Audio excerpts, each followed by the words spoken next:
Hai Sobat L, Anda di Elenio. Di video sebelumnya kita sudah membahas perjalanan panjang dolar Amerika menjadi mata uang dunia, di mana saat itu Amerika memang memiliki cadangan emas terbanyak di dunia, sehingga dolar Amerika dipilih sebagai mata uang dunia. Bagi Sobat L yang belum menonton video tersebut, bisa cek video sebelumnya atau klik link videonya di deskripsi di bawah. Kali ini Elenio akan membahas sistem keuangan fiat yang digunakan setelah sistem Bretton Woods dibatalkan secara sepihak oleh Amerika. Uang fiat adalah uang resmi yang dikeluarkan oleh pemerintahan yang sah di suatu negara tanpa mengacu pada emas atau komoditas fisik lainnya. Uang ini adalah uang yang sekarang digunakan oleh banyak negara, seperti rupiah di Indonesia, dolar di Amerika, Singapura dan negara lainnya, hingga euro di Uni Eropa. Nah, sebelum ada uang fiat ini, semua negara mencetak uang berdasarkan pada komoditas fisik yang mereka miliki, terutamanya emas dan perak. Jadi, uang fiat ini memang murni uang kertas saja, bukan uang kertas yang di-underlying dengan emas. Seperti apa perkembangan uang fiat ini hingga dipakai di seluruh dunia sekarang? Simak penjelasan Elenio berikut.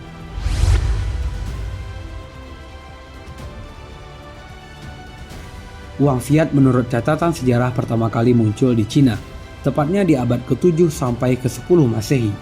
Saat itu Cina diperintah oleh dinasti Yuan, Tang, Song, dan Ming. Kala itu permintaan yang tinggi pada mata uang logam melebihi pasokan logam sebagai bahan pembuatannya.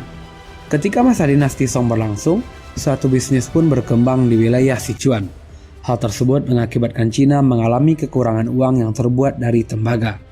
Kondisi tersebut memaksa setiap pedagang menerbitkan catatan pribadi yang dilindungi oleh cadangan moneter yang ada. Hal tersebutlah yang kemudian dianggap sebagai alat pembayaran atau mata uang resmi pertama. Penggunaan catatan keuangan itu terus berlangsung hingga pada masa dinasti Yuan. Akhirnya uang kertas menjadi satu-satunya alat pembayaran yang sah. Penerbitan uang kertas lantas diserahkan kepada Kementerian Keuangan selama dinasti Ming berlangsung. Uang kertas kemudian sampai ke negara barat pada abad ke-18 dan dicetak dengan underlying emas untuk menjaga kestabilan nilainya, atau yang biasa disebut sebagai uang kertas berbasis acuan nilai komoditas.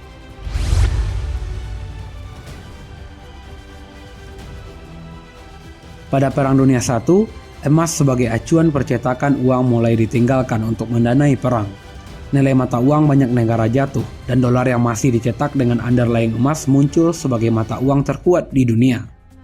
Saat semua negara kehabisan cadangan emas untuk membiayai Perang Dunia II, Amerika muncul sebagai negara yang memegang 3/4 emas di dunia, sehingga uang dolar Amerika dinilai yang paling stabil karena masih dengan underlying emas.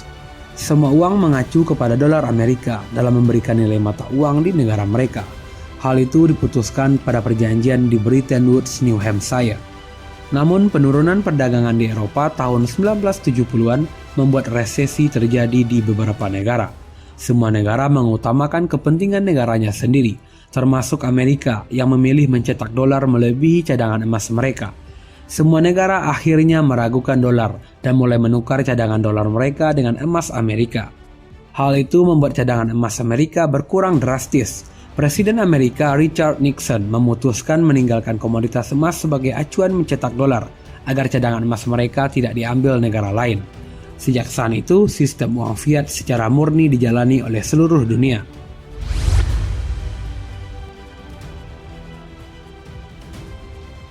Saat ini bisa dibilang semua mata uang yang berlaku di seluruh dunia adalah uang fiat, di mana nilai mata uang tersebut ditentukan oleh negara yang menerbitkannya melalui bank sentral negara tersebut.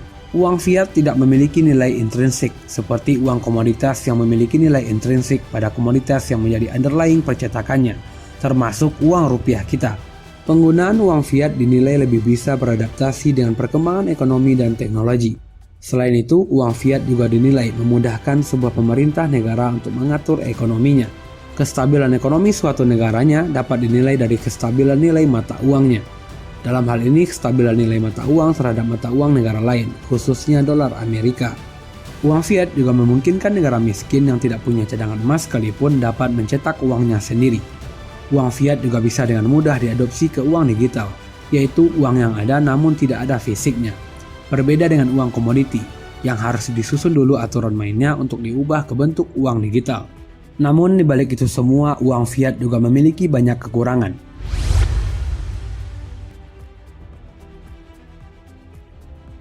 Uang fiat dapat berlaku dengan baik apabila dipercayai oleh masyarakat di negara mata uang itu berlaku. Jika tidak, maka nilai mata uang tersebut akan jatuh. Contohnya di Turki sekarang, inflasi yang tinggi terjadi di Turki, membuat nilai tukar lira Turki dengan dolar Amerika terus menurun. Hal tersebut membuat sebagian masyarakat Turki tidak mempercayai lira lagi dan beralih menggunakan dolar Amerika. Hal tersebut membuat nilai tukar lira semakin jatuh dan terpuruk. Selain itu, uang fiat harus dikontrol dengan ketat oleh pemerintah. Jika uang dicetak berlebihan, maka nilai uang akan turun dan terjadi inflasi. Jika dicetak kurang, maka harga barang yang normal akan terasa mahal oleh masyarakat. Hal ini dialami oleh Zimbabwe, di mana untuk membiayai perang Kongo mereka mencetak uang secara berlebihan sehingga inflasi tak terhindari. Juga untuk membayar hutang negara, Zimbabwe juga mencetak uang berlebihan, hingga membuat nilai uang Zimbabwe tak bernilai lagi. Bahkan nilai uang 100 triliun uang Zimbabwe tidak cukup untuk membeli sepotong roti. Berbeda dengan uang komoditi yang nilainya akan selalu stabil, sesuai dengan nilai komoditi yang menjadi underlying-nya. Uang fiat tidak punya nilai intrinsik, yang apabila uang itu hancur maka nilainya akan hilang. Di Indonesia, uang kertas dapat diganti uang baru oleh Bank Indonesia apabila fisik uang kertas tersebut masih utuh 2/3 dari total ukuran uang tersebut. Jika kurang, maka BI tidak mau menukarkannya lagi dengan uang yang baru. Ya, jika Sobat L punya uang sudah rusak dan ukurannya kurang dari 2/3 ukuran asli uang tersebut, maka uang tersebut sudah tidak berlaku lagi dan nilainya menguap begitu saja. Beda sama uang komoditi.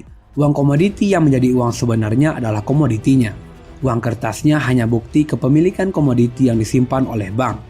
Sehancur apapun uang kertasnya, selagi Sobat L masih bisa membuktikan uang itu ada dan milik Sobat L, maka uangnya akan tetap ada di komoditi yang ada di bank.